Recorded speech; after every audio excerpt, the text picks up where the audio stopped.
Production and distribution of City Club forums on IdeaStream are made possible by the generous support of PNC, the Chautauqua Institution, and the United Black Fund of Greater Cleveland, Incorporated.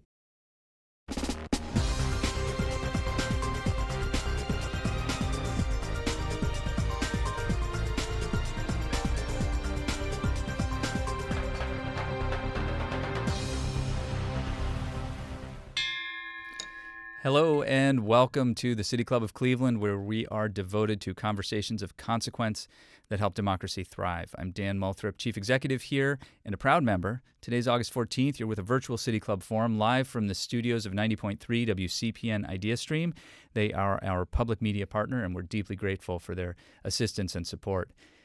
Earlier this week, former Vice President Joe Biden announced that Senator Kamala Harris of California will be his vice presidential running mate, making her the first woman of color to be nominated for national office by a major political party, and only the fourth woman in U.S. history to be chosen for a presidential ticket. All of those, of course, contingent on what happens at the Democratic National Convention later this summer. The history of women in politics is long and complicated in America. It was 100 years ago this year, on August 19th to be exact, that the United States ratified the 19th Amendment, giving women the right to vote, though because of ballot access restrictions in place for many years following, many women of color were not able to exercise the right to vote in the same way as their white counterparts. In the last 100 years, though, our nation has made great strides, but when it comes to equal representation for women in government, there's still a long way to go. The documentary film Represent follows three first-time female candidates as they run for office and work to improve their communities through public service. The film had its world premiere at the 44th Cleveland International Film Festival, which was a streaming event this year due to COVID, and Represent is now being screened in select cities, including Cleveland, to commemorate the 100th anniversary of the ratification of the 19th Amendment. Today we'll talk with Hillary Bachelder. She's the director, cinematographer, and editor of the documentary, and Ohioan Bryn Bird, whose journey running for office in Granville Township is chronicled in the film. As in every City Club forum, you can participate with your questions. Text them to 330-541-5794. Again, to text your questions, just text them to 330-541-5794. And if you're on Twitter, you can tweet them at the City Club, and we'll work them into the program. Hillary Bachelder and Bryn Bird, welcome to the program. It's great to be here. Thanks for having us. Hi, thank you. It is great to have you both with us. Hillary Bachelder, I want to start with you. There are all sorts of reasons why a documentary like this needed to be made, but why did you need to make this documentary? So the film really started for me on Election Day 2016 when I stepped into sort of the voting booth and had just a moment of completely coincidental and superficial representation. Hillary Clinton was on the ballot, and as a woman, that was, the significance had not escaped me before that moment. But on that day, for whatever reason, it just hit me that I was looking at my name on the ballot as a fellow Hillary.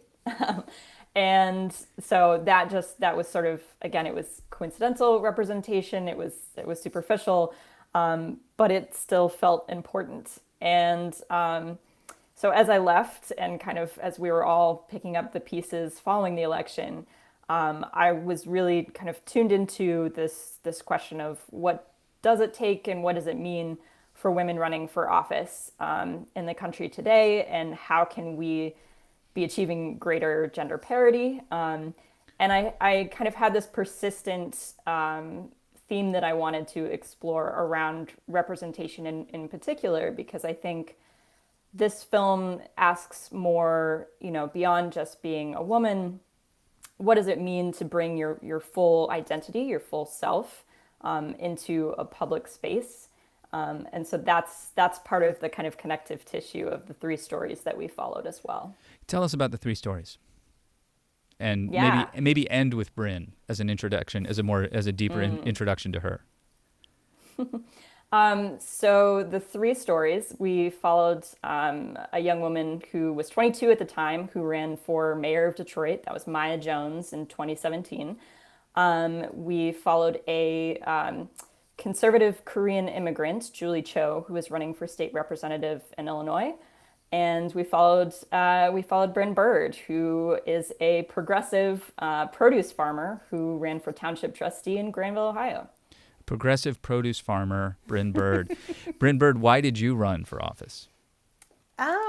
So I think my story has always kind of gone back. I think I always knew I wanted to run for office.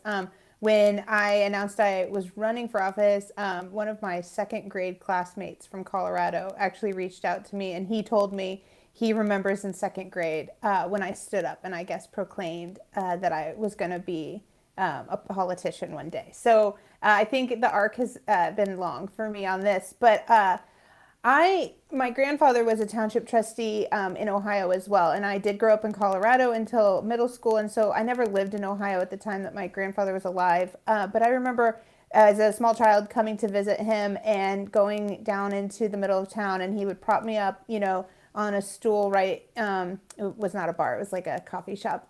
Prop me up on this stool, and everybody would come in and talk to him and knew him and ask him for help with problems, simple problems from, we have a problem with our driveway, there's a problem at the end of our road. And I remember just thinking how amazing everybody knew who he was. Everybody came to him with questions and concerns. And when he passed away, his funeral was huge. I mean, just, the hundreds of people showing up and just saying how much that he impacted their life and how much he played a role in their life.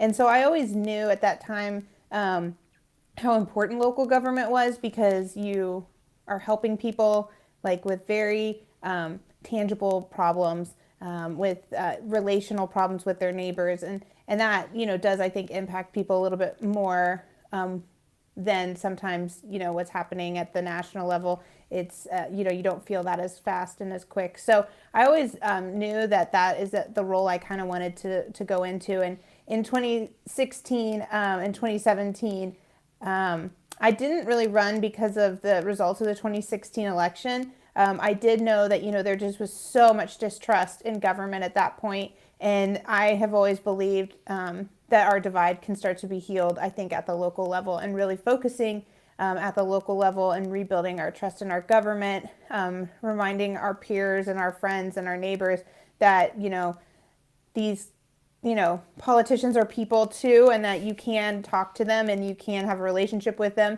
and kind of rebuilding that trust was important to me. At that time too, my mom was, she had cancer for the previous 5 years, but her cancer, we had found out was terminal at that point.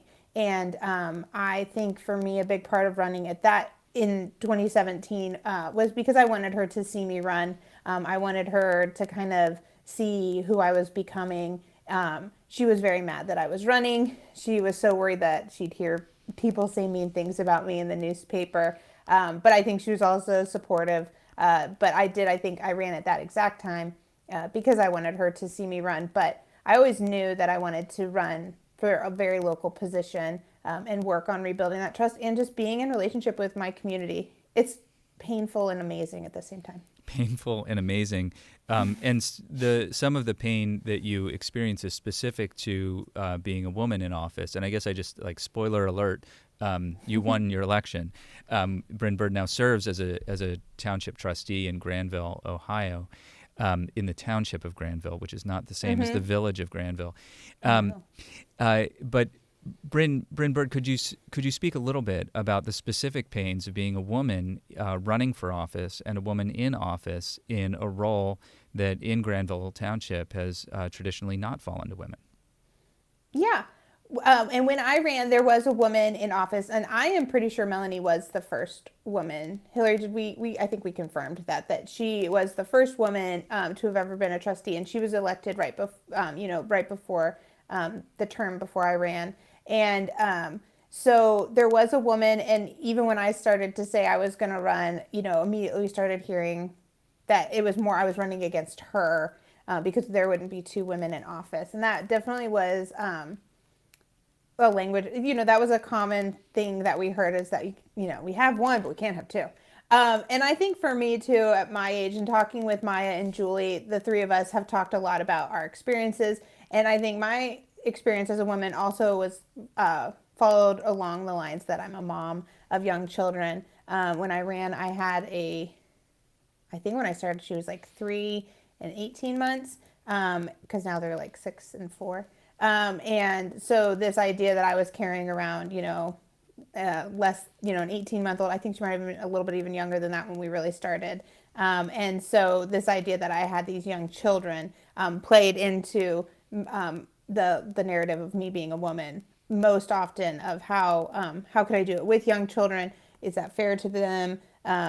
And, I have the stories, that I've shared in the documentary too, of when people would kind of ask if I was able to be at meetings because who would put my children to bed. And that's one that just has not stopped. Anytime we have evening meetings or early morning meetings, that is just a question I'm continually asked. Well, who can put the kids to bed? Who will put the kids to bed? And, I have a very supportive husband and partner who puts the kids to bed. And I was even asked if I could, when I was going on one of my first committees, they asked, is this okay for you to be on this committee because who will put your kids to bed? And so for me, I think a lot of it being a woman has been a mother of young children. I think Maya and Julie experienced it in a different way too, of being an inexperienced woman because Maya was young, and Julie, she's a woman who's older and her kids are like in activities and busy and stuff like that. And so it's been interesting too to see how all of us had it play out differently versus the phase of life we were in, but always around this idea, like if we were, I think if my husband was running, nobody would ever ask who's going to put your kids to bed. Never. That and honestly, it bugs my husband, and he brings that up all the time of it just, he hate, that narrative that, he takes the kids to Lowe's and everybody stops to say how amazing he is. A mom takes the kids to the grocery store and everybody, asks her to keep them quiet. So it's kind of like there's definitely that double standard. And I think it frustrates him how much people tell him like how great he is, that he's taking care of our kids. Well, you're both great. And the film really does demonstrate that the depth of commitment as a family that you have to public service. If you're just joining us, we're speaking with Bryn Bird. She's a trustee in Granville Township in central Ohio, and Hillary Bachelder, the director and producer of a film called Represent, which is receiving its theatrical release, such as it is, streaming through a variety of movie theaters across the country. And that's happening today and this week in anticipation of the sort of 100th anniversary celebration of the ratification of the 19th Amendment. The film, as I said, is called Represent, and you should absolutely look it up. If you missed it when it screened at the Cleveland International Film Festival, in their streaming festival, early in like COVID 1.0, I guess is what we might refer to those days as. Hillary Bachelder, talk a little bit about the similarities among these stories, these three women, Bryn, along with Julie Cho and Maya Jones. So on paper, there's such different women running such different races, which was a little intentional. We were looking for instance, like we found, we have like an urban, a suburban, and a rural story. They're running for different offices. They're at different, ages of life. They have different sort of communities that they're connected into and finding support. And they're running on both sides of the aisle as well. We have two Democrats and a Republican. So there's, on paper, not much beyond sort of that, they're all women, ties them together. But kind of hearkening back to what I was bringing up earlier, I think what really connects them, and this was something that I found the more that I actually got into shooting, it took a couple of years of being with them all to start tying it together and getting into the edit. But they all are women who are really trying to do this kind of on their own terms. And once they stepped up to run, they were sort of confronted with, okay, you can be a woman in this space, but it has to look like this. Mm-hmm. And, for Bryn, I would say that's like, yeah, okay, you're a woman, but your kids have to either not be here or they need to be really quiet in the back. And Bryn's like, I'm here, I'm showing up to this meeting and my kids might make some noise, but that's not going to stop us from doing our jobs. And so, that's part of what Bryn is taking on in her race and that we see in the film. For Maya, as a Black woman, as a young Black woman in Detroit, she's sort of constantly having folks tell her how she should present herself and her story. And it's something we see her wrestling with over the course of the film from her campaign team to, other members of the Democratic Party who she does kind of has to navigate some level of code switching around. And then her own campaign team, we see kind of pushing her to tell her story in a way that connects to like the Black experience in Detroit. And she's just throughout the course of the film, she's continuing to say, I'm going to do this, and I'm going to bring my full self into this space, and I'm going to be Maya, because that's why I'm running, and other people need to see me as I am and not have to shrink myself to fit whatever this narrative of what's acceptable in a politician is. And for Julie, I think she's really struggling as a conservative who's running in a very solidly Democratic district in the Chicago suburbs. She gets a lot of flack from her own party, who are trying to convince her to drop out because they don't think her race is viable. And as well as from the other side, from the Democrats. And Julie is really trying to hold the line and say, you know what, I identify as a Republican I identify with the core philosophy that being a Republican is about small government. That's her thing. And everyone else around her is trying to tell her what that should mean, and ask her to sort of respond and apologize for Trump. And she's like, well, I'm not Trump. I'm Julie Cho. I'm running as me, and again, sort of refuses to compromise on her ideological values, in the similar way that we see kind of Bryn and Maya refusing to compromise on their identities and families and everything else as well. So I think that ended up being, and again, it was something that took me the course of filming with each of them to identify, oh, this is what ties them together. In 2020, it's almost impossible to talk about politics without in your brain going to Hamilton, if you've seen it. And as listening to you talk about that, I was thinking about how important the theme that you're pointing to is about who gets to tell their own story and whose narrative. And narratives, the political narrative, Bryn, your own narrative doesn't really fit in the Granville story necessarily, or the traditional understanding of the Granville story, or even the Democratic Party story necessarily. Hillary, in the same way that you were talking about Maya Jones, there's a very poignant moment where her campaign team is trying to get her, as you said, to play up the poor Black girl from Detroit story. And she's like, that's not my story. I'm not going to do that. And which is really interesting. It's a really interesting moment. Bryn, did you find it difficult to tell your own story? Yes, especially at the beginning, I was getting advice to really kind of attack the the quote unquote old boys club, and to really like go after that that they were trying to suppress the woman and to do some of that, and especially around like a fire station issue, which Hillary could say that's so small town too. And for me to really push back. And at the beginning, some of my early supporters really wanted me to go down that narrative of, this old boys club and I'm fighting against the old boys club. And I never felt that that's why I was doing it or what I was coming at it. Like I said, I did I wanted a Granville that was represented from multiple generations, that did have representation of younger families that are coming to the community looking 30, 40, 50 years out, how to protect our rural integrity and our rural heritage, but understanding, where we're headed and how do we, think about that and not be so defensive and how we become offensive. And so I think that was a lot of my story that I wanted to get out, was this idea of representation generationally. And instead it was kind of like they really wanted me to attack it more. The old boys club is trying to keep you women down. And it was really hard to do that because, like we said, Melanie was already a trustee. So there already was a woman trustee. And so early on, I got a lot of emails and people trying to take meetings and saying, this is how you should attack it. And again, like my role position is a nonpartisan position. And that was important for me to stay nonpartisan, as a trustee. And again, because I do think it's just a place where we can build this better community and build relationship and build trust amongst people of different parties. And I've continued to see that as a trustee. We come together on a lot of things, and it's great to not have to like vote against the other guy just because they're on the other side of the aisle. We can come together. Did it surprise you how much unsolicited advice there was out there for you? Yeah. There was a lot of unsolicited advice. And I think it would be very hard to run even, going into higher office, because I already saw people who would speak on your behalf.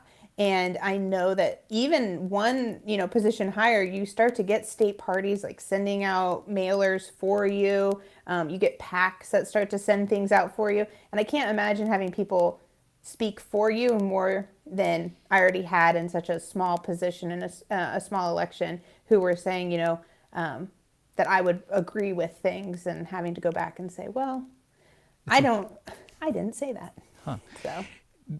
Were there people who told you not to run because you're a woman and it's not women's work? I had a lot of people with being a mother of young children, that this was not the time. This was not, I needed to, how would I have time to do it with young children? And that as a mom, I had somebody who said, I really do want to vote for you, but I'm just so worried how, I know that being a trustee means you have to take meetings any time of the day, and that, it's a lot of like immediate help with certain things, and how will you do that with kids? And so a lot of that was around just young kids. And I was thinking too back, Liz Brown, Senator Brown's daughter, she's a Columbus city councilwoman in Columbus. And there was a picture that came out right before I made the decision in my heart that I was going to run. And it was of her voting. And she has her oldest her oldest couldn't have been a couple weeks old, swaddled up. And she's carrying the oldest voting for herself in her first election. I remember seeing that picture and how that representation was so powerful to me, of if she is doing this in Columbus and just with where she is, with all eyes on her, I can do this too. And actually Liz graduated from Granville High School. I graduated from the high school one over, but she's from Granville as well. And so I think her representation of her and her I think son really helped me know that, like, yes, people are going to tell me not to run because I have small children, but why do people say that? Well, I suppose it's just sort of I would guess that it sort of is a symptom of the limitations of their own imagination, I guess. But I'm noting that, this idea of voting and getting to cast a ballot for yourself, seeing your own name on the ballot, similar to the story that Hillary told at the beginning of seeing just her first name on the ballot, which was somewhat inspiring. But to see your whole name, Bryn Bird, on the ballot, what did that feel like? I know you brought your children to vote with you. I did, and I did not realize that my mic was still on when I went in the voting booth. And so Hillary and her amazing documentarian, and if you don't, get to watch everything, watch the trailer for sure of the documentary, because Hillary did a great job of even editing that part. And I did vote, and I took my daughter in with me, and asked her to remember that moment that we were voting and what that meant. And I do think about it with my children when people kind of push back against me. Is I grew up and my parents went to vote together. They would always have a date. They would drop us off. They would go on their little date, go voting, and go to breakfast. And I remember it was a big deal in our family. But my parents weren't really engaged politically after that. And I keep thinking, where will my daughters be, and where will they grow up to be?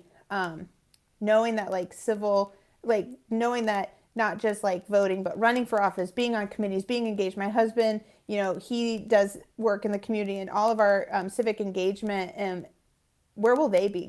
This is just their norm. Their norm is that you see your mom's name on a ballot. Their norm is that you just stand up and vote, or that you just go to protests, or you go to rallies. Like for them to grow up where that's just what's natural for them, I can't imagine where they're going to go from here. I'm so excited to see where their engagement and how they will give back to the community will be. Hillary Bachelder, telling that story is a way of normalizing the story and making people more familiar with the mere facts of that kind of thing. Was that the motive? Yeah, I it's funny to me that this is sort of needs to be done, but this is a film that says politicians are people, because too often all we're really presented with is, a campaign commercial, the brochure that gets, stuffed into your door. We don't see the multifaceted kind of full side of the people who often run for office. And so that was from the beginning that I knew that was part of why I wanted to tell this story. And I think it's important too when you're trying to encourage other women to run, which I hope that they watch the film and find inspiration there. But to see sort of the imperfections that come with running, and that you don't have to, you don't have to be so shiny and so polished. And there's a learning curve for everyone. We see it with each of these women in the film.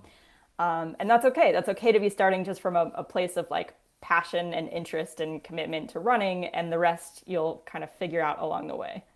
Hilary Bachelder is a filmmaker. The film is called Represent. It follows the stories of 3 women who are running for office for the first time.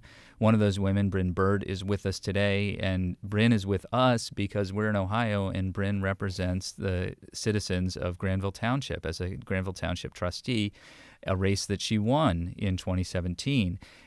Sorry to spoil that part, but the film is still in the way. The journey to the victory is still very much worth following. The others in the film include Julie Cho, who was running for state representative in a suburb of Chicago, in the Evanston area, I believe, and then as well as Maya Jones running for mayor of Detroit.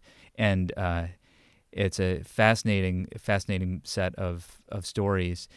Represent is premiering theatrically this weekend, starting today, in honor of the ratification of the 19th Amendment, which happened 100 years ago next week.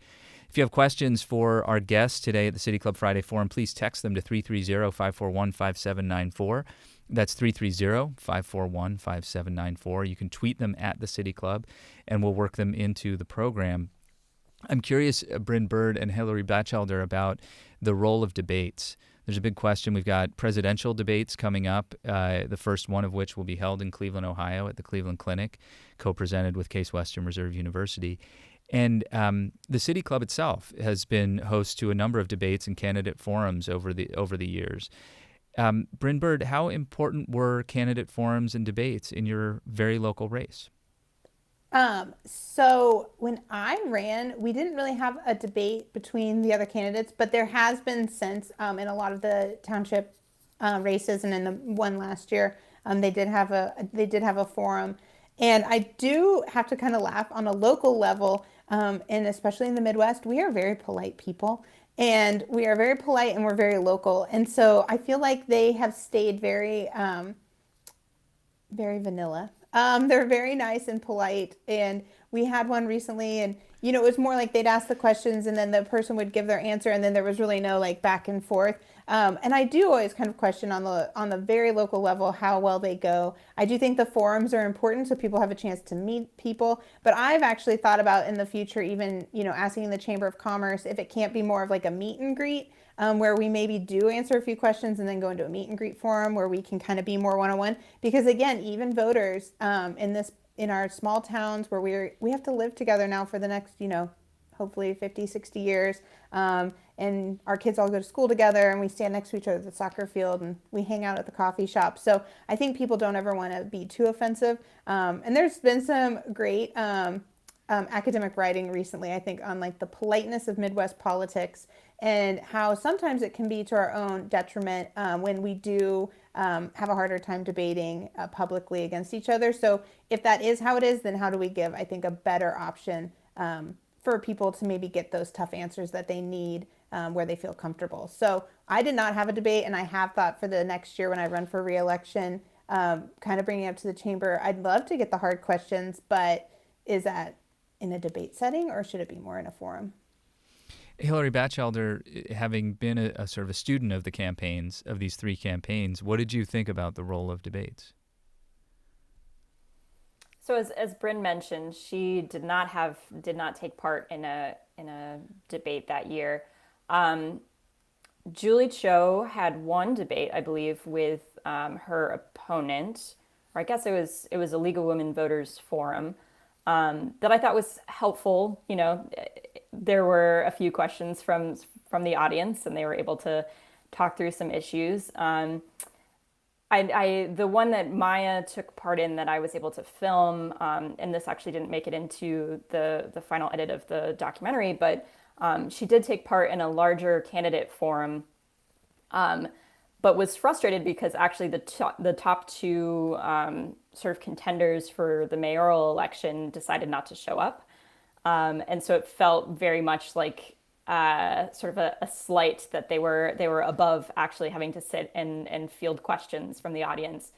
So I mean, that sort of speaks volumes to me that like of the importance of those public settings. And I do think even in the local elections, it's a chance for folks to interact and hear more about what the offices do as well. Because I think sometimes, and Bryn, I'm sure, has experienced this as well, but sometimes people don't quite know what the responsibilities of these local offices are. And so you get a lot of questions like, oh, can you fix this? And, you know, those folks have to be like, that's not my job, not my job. But I think all of that is sort of important in terms of just keeping an engaged and informed electorate. Let's turn now to questions from our audience. Again, if you have a question, please text it to 330-541-5794, or you can tweet it at the City Club, and we'll be asking them now in the second half of our City Club Friday Forum. The film makes it clear that all three candidates featured needed meaningful support. What support was, or in the case of the candidates who didn't win, is needed most? What do they need? Campaign teams, money, endorsements, other things, all of the above? Hillary? All of the above. Yeah, all of the above. I mean, I think it's so critical to have a campaign team that's engaged, that's going to go to bat for you, that's going to help knock doors. There's just, even in these really local races, there's just so much work to do, and you need the team around you. I think you need sort of friends and family level support too, the folks who you can vent to when things are, you know, when you're being attacked publicly or when things just aren't going your way. Like, you need the people in your life with kind of any major endeavor that are going to have your back. Absolutely, they need money. Fundraising is still a challenge, a special challenge for women and women of color. That's like a pretty significant barrier that a lot of them face. Yeah, no, and I think party level support too is really critical, and that's something that we tried to show in the film, and we see it from both parties actually.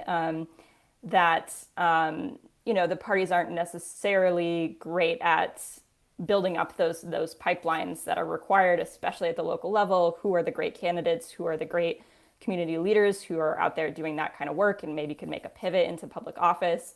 So trying to identify those women at an earlier stage so that they can get more institutional training. And there are things that come with a party level endorsement. You know, they will send out mailers for you. They will help make calls, and they might give you money. You know, all of those help people get over the finish line. Hillary, the story that you tell of Julie Cho's campaign is a very lonely story. Was it really it was just her and her campaign manager that whole time? They did have a larger campaign team, and I filmed some of those meetings, and they just didn't kind of make it into the film for whatever reason. It definitely was a bit of Julie and Bobby against the world. And I thought I kind of loved their relationship as a duo. He was a younger Black guy who had only really represented, I think, Democratic candidates until Julie showed up, but they found themselves aligned on this issue of gerrymandering and fair redistricting reform. So they're kind of the unlikely pairing that takes on the world. And Bobby really got a lot of flack from the Democratic Party and sort of talks about being blacklisted. His mom actually works in politics as well, and his mom was even getting blacklisted from other Democratic campaigns. Yeah, and you know, as we see in the film, Julie is up against it from the Democrats and the Republicans as well. So I think, you know, there's some degree that there's selective editing and there's only certain scenes that you end up shooting. But I think in spirit, it was really kind of the two of them. Bryn Bird, what was the your campaign, I mean, running for township trustee is somewhat smaller than trying to run for mayor of Detroit, say. Nevertheless, you still need a little of all of the same things, right? What did you have? What did you need? Yeah, I think Hillary really hit it. For me, I think what was most important was my campaign friendships, my campaign circle. I had like a little, kitchen table trust that, was a group of volunteers that I could ask to do anything. And without them, I wouldn't have been able to get to office. And what's really neat is three of the people who helped me every day, day in, day out, are now one is in office and one is currently running for office for state school board. And so that was a really cool takeaway is, people who volunteered and have said, it was kind of working with my campaign that made them think I could do that too. And so, that's been a really neat part of it is that Hillary got to know them and now they're all in office. I also think from the party support, being a first-time candidate, there's a thing called VAN and it has all of our voter, number scores, our propensity for voting, and it cuts the turf and shows you which house to go to and knock on based on are they going to vote or not. And I would never have been able to have access to that or known how to utilize that without my county party sitting down. And that there's a scene that Hillary does, I know makes it into the final documentary where Aaron is meeting with us. It's when my kids throw the food on the ground. And Aaron's meeting with us and showing us how to use that tool that comes through the party. And without that, I never would have gotten to where we were because that is how you run as a sophisticated candidate. But that training came out of the county party or came out of the party. And so I think there is that level of support that the two-party system is not perfect, but that is how we kind of have to work to get some of that education. But how do we get it to all candidates, no matter how tiny their office or how new they are or how not likely they are to win? And again, Hillary said too, I do think that we are giving money to women and we are starting to accept and I think, promote women running for office, but women of color still are not getting the same level of candidate financial support. They're just not able to fundraise the same way. There's a lot, around just all candidates of color, but especially women of color. And so I think, as we are giving our dollars, if we want representation, looking to candidates that give that representation and continuing to support financially those campaigns. I do think it's a call on everybody, to think about who are you voting? Is it just people that look like you, or are we making sure that we financially support all candidates too? This is connected to another question from a listener who writes, I enjoyed the film when I saw it through the film festival, but the lack of emphasis on fundraising was a concern, especially when it's often the biggest barrier for women entering politics. Can you speak to that? And I know that there are some organizations that have emerged, like Matriots and others, who are seeking to support women across party lines just to get more women into office. But I also know that there are a lot of people who write checks who, if a woman knocks on their door or calls them on the phone, will encourage them not to run because they don't think they're going to win. Mm-hmm. Yeah. And I do think there's a lot of organizations that are supporting, women running, but then you have to almost adopt their platform. I've been approached about running for higher office, and when those conversations happened, a lot of it was, you raise this amount of money, then we'll back you on this amount of money, and then this PAC will give you this amount of money. But to get that amount of money, then you have to sign a pledge that you believe and we'll follow this platform. And so again, as we talked about earlier, are we always able to tell our true, run our true campaign, tell our true self story when we get into fundraising and you start to have money given, but it comes, with platform promises. And I think that is something that luckily locally we didn't have to get into. But as I've been approached about other offices, that definitely has been brought up. And again, so that sometimes I continue to think about when we're giving money, are we giving it directly to candidates, or when we give it to some of these other organizations, what are some of maybe the unintended consequences that we're not thinking about? If you'd like to join our conversation with Granville trustee Bryn Bird, who is featured in the new documentary Represent, which is by Hillary Bachelder, you can text your question to 330-541-5794 or tweet it at the City Club. We'll work it into this part of the program. Hillary and Bryn are both our guests here at the City Club Friday Forum. Here's a comment from a listener. This is a wonderful conversation. I'm looking to run for a city council seat in the next few years, and this information will help. So congrats. So you can check off inspiring somebody to run for office on if that was one of your goals for today. Another question, Hillary, for you, what was the biggest struggle in filming this movie?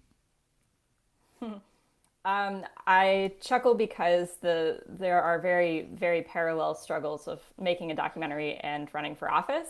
There's some fundraising involved. There is some fundraising, and that was one of the biggest challenges in making the film. I don't want to continue down this metaphorical path too far, but the way that the sort of funding industry works within documentary is you have to film a certain amount and then you can present it and pitch it. There's a lot of public speaking actually that I was very nervous about and got, traded tips with some of these other ladies as they were figuring out their stump speeches. I was figuring out my version of a stump speech for the film. But essentially funding really comes in fits and starts, but campaigning doesn't wait for you. And so when something important was happening, I just knew that I had to pick up my camera and drive out and be there, sort of regardless of wherever we stood with fundraising. So that's challenging, and that honestly takes kind of an emotional toll over several years when you're looking for more like consistency and reliability. So that was challenging. It was helpful, though, I guess, that you limited yourself to Chicago, Detroit, and Greater Columbus. Yeah. Originally, that was supposed to be a smaller window, but then Bryn's story was just too dang compelling. I had to make the 6-hour trip out. It really was. Go ahead, Bryn. Oh, I was going to say, but there was like a 4th of July where Hillary made it to all of our 4th of July parades in like one day. And also the level of like professionalism of Hillary, that she did try to keep our relationship, documentarian and subject or whatever. And so she would pack her little lunch because she didn't have enough funding to like eat out every time. And so she would show up with like her cooler of lunch, staying at this, random Airbnb. And we would be like, we can feed you dinner. And she was like, no, like, this is fine. I'm separate from you. And my poor dad and my mom definitely... They worried about Hillary all the time. They hated that she was driving around. But yeah, she made it one time to all 3 of our 4th of July parades, and ran, outside carrying a camera in the summer heat. So more power to you, That was Hillary. a very long week. And I do just want to say there's a happy ending to the story. We did eventually we found all of our funding, so we were fully funded by the end. But yeah, touch and go there for a little while, and each of the, Bryn, Maya, and Julie were all constantly like, you guys, you can crash on my couch, like, yeah, please come eat this food. And I was like, this is not your responsibility to like feed the starving artist who showed up to make the film about your life. Hillary, I don't want to go down this rabbit hole too far, but when Bryn said that her parents were very worried about you, I was wondering if they would have been worried about you if you'd been a male documentarian. And was just thinking about the particular right, and about the particular challenges that women face in the documentary industry, in the entertainment industry. Yeah, and it's true. It's real. I think it's a lot of kind of similar, like needing to prove yourself that extra step. So, I think that's absolutely true in terms of who came on board and who supported. This is my first feature film. So I didn't have a track record to stand on. I just had kind of, here's my proof of concept, here's what we've been filming, here are the stories, and I can share some scenes or something. But I do think there's sort of an extra level that you have to go through, to the extra level of hoops to jump through. I also think that there is sort of a bias around stories about women. And so we were very often kind of slotted into a niche. This couldn't be, and it's true, like this is a film about women in politics in particular. But because it's about women, we were like, oh, okay, so this is going to go on the women channel and only the women will watch it. And, it just gets slotted in a way that I don't think all of the movies that are out there, all of the great movies that are out there about men running for office, don't have to get slotted into this is a man politics movie niche.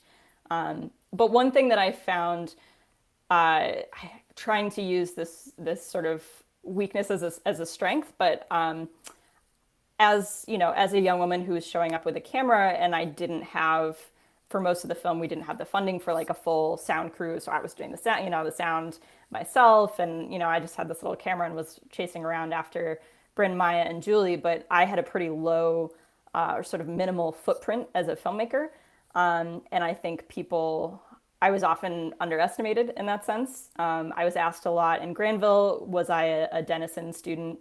And people sort of didn't look twice at me showing up to meetings and showing up to things. A little bit less true in Granville, where just small town. I think there was like some more level of like, who is that person? Who is that outsider who showed up?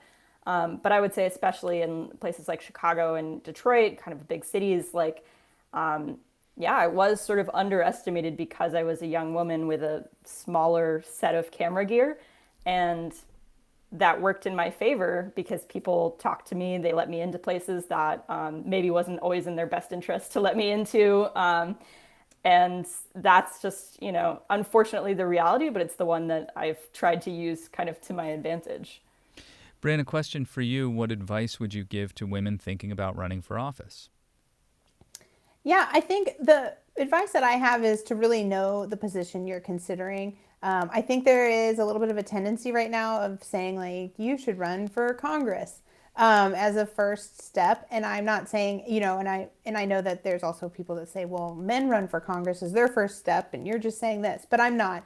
I do think that, understanding the position you're really looking for and also not being afraid of starting out in a position at the local level, even really local, and moving from there to understand how running for office works, and also, finding that team that's going to be in your corner. That was huge for me, is having that group that sat around my kitchen table and would go over plans with me and helped me know, simple things like people who had already won office, simple things of where do you order signs from? How much is a bumper sticker? Do I go out and canvass on Sundays or Saturdays? Those simple questions were huge, and I asked a lot of people who had already won office.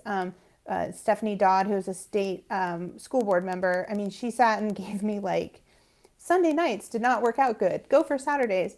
And I think about that too. That was one thing I did for a community, is having small children. I had a lot of friends who wanted to help me and didn't know how, may not have had the financial resources. They didn't want to canvas. And so I created a Google Calendar, like a sign me up genius thing, and to have my kids watch. When you run for federal level, they have changed the campaign finance that you can use money that you have raised for childcare, but at the state level in Ohio, they have not changed that. And so money that you raise for any state or local election in the state of Ohio cannot be used towards childcare.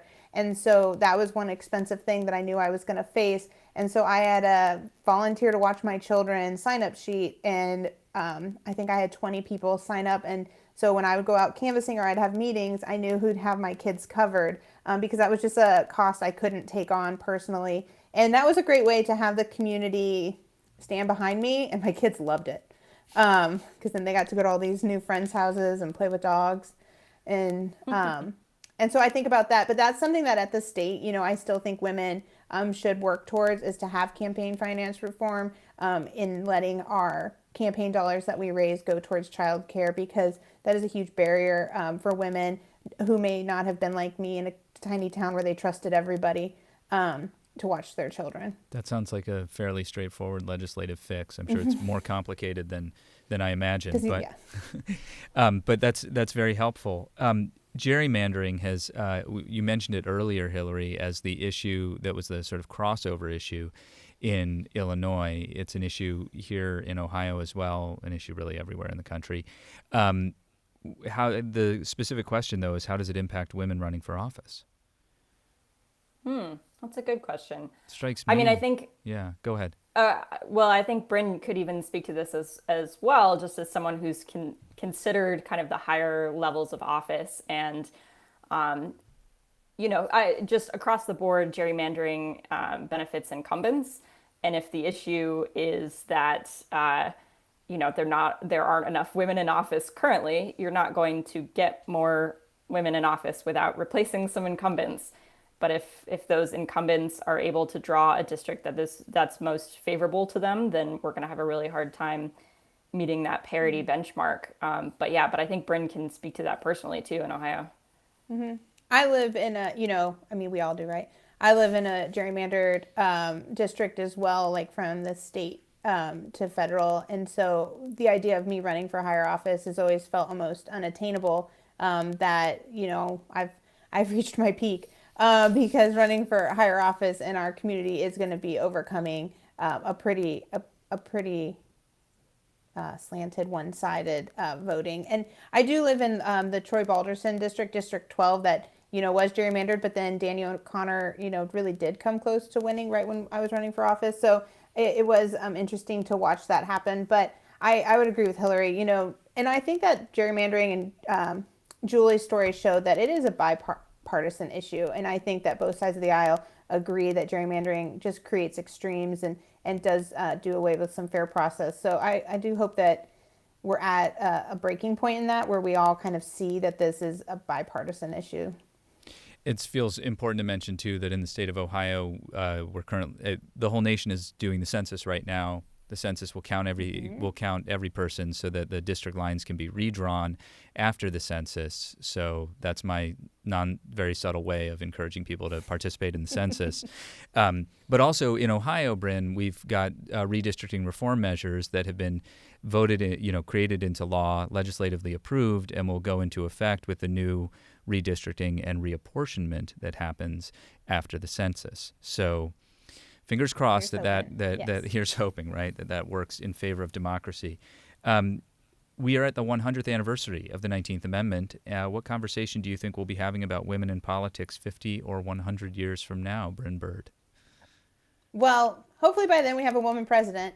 I always say, I remember being an elementary school kid and they would point and say, you could be the first woman president. And even as a little kid, I thought, I have to wait until I'm an adult to have a woman president. Like, that's your goal. And thought that was so terrible. And watching my 6-year-old Emlyn, who is irate that there is not a woman candidate for president right now. And she will be sitting in the back of the car and bringing it up like, Mom, I just don't get, she said, do you know how there's a lot of protests happening right now? Is there a protest right now for getting a woman as president? And I said, there isn't, bud, but we can go do it. She's ready. And so I she's think, 6? Did you say she's 6? She's 6 years old. That's great. And so she is ready. And so I hope that, by then we do have just more women in office. And that, that there isn't this year of the woman. I think Hillary talks about that and does a great job of saying that we're done with that it's not the year of the woman. And, the poster over Hillary's shoulder too, that, why stop at 50%? I look at Colorado, that is, Colorado is the first, and isn't Nevada the second? But Colorado is the first to adopt or to have over 50% women in state legislation. And I just look at that, and you can kind of already start to see some of the changes they are making around policies for maternity leave or paternity leave, and around some of the family health care that I think is just so positive and shows that, when we have representation and women bringing that viewpoint of family into legislation, the changes that are going to happen. So hopefully in 100 years we say, wow, look what happened when women got in office and started to hold majorities. We really made some headway. Hillary Bachelder, how do you see it? Or what do you hope to be talking about? I love this version of the future that Bryn is painting. So I truly hope that is where we are at. I've spent a little bit, maybe too much time looking at the more depressing statistics that say at our current sort of like incremental rate of change, it will take 100 years for us to like inch to parity.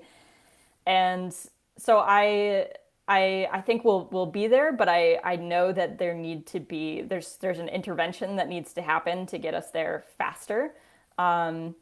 because the issue isn't that women win office at a lesser rate than men do. That is factually inaccurate. Women win at the same rate that men do. It's an issue of how many women are running, but it's also a huge issue of what are the structural systemic barriers that are still in place for candidates and as well as for women once they're elected. Something that we brought up in Bryn's story after she is in office is, sorry, Bryn, you're not making very much money as a township trustee, and that makes that position so unappealing for anyone who needs a steady and reasonable income. And so Bryn points out, well, this is why all the other folks who are holding this office are kind of old retired guys, because they can do it as a hobby. And so I think that there are very deliberate interventions that need to happen to make this position more appealing, to attract more women to run, and to make it possible for them to be successful once they do run and win. So I hope that that's what I can reflect back and see has really changed in the next 50 years. Hilary Bachelder is the director, cinematographer, and editor of the film Represent. Bryn Bird is featured in that. She's a Granville Township trustee. Hilary Bachelder and Bryn Bird, thank you so much for joining us for the City Club Friday Forum today, and congratulations to you both. Thanks for having us. Thank you. Great. We are going to continue to present our forums throughout this time, either on virtual platforms or here from the IdeaStream studios, and we encourage you to continue to show up for them. Our forum today is the Peter de Leon Endowed Forum on Local Politics. On Friday, August 21st, we'll talk with national thought leaders about modern Indigenous representation, inclusion, and the stories we tell ourselves about American history. If you have other ideas about topics we should cover, please get in touch. We're at cityclub.org. I'm Dan Moulthrop. Stay strong, stay healthy. Please wash your hands, keep your distance, and wear a mask, and stay close in your hearts if you can't be close in person. Our forum is adjourned. For information on upcoming speakers or for podcasts of the City Club, go to cityclub.org.